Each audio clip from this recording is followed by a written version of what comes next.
Аялымды эч намазга үйрөтө албай койдум. Укпайт, башы ийгиси келбейт. Аллахтын астында эртең кыяматта кантип жооп берем?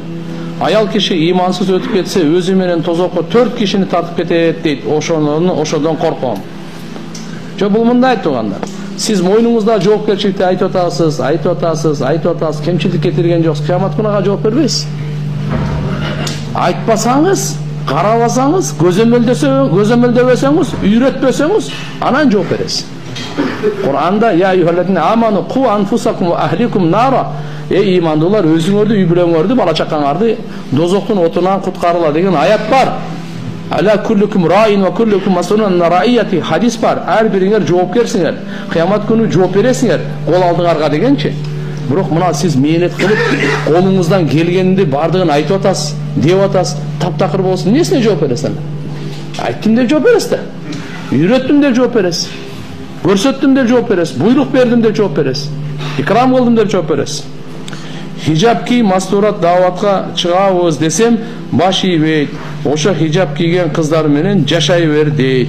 Имандуу, намаз окуган кызга үйлөнөм десем, ортодо 2 балам бар. Сабактарга да барып жүрдү. Талимдерге жакпады окшойт. Устаз мугалимдер да сынап келди.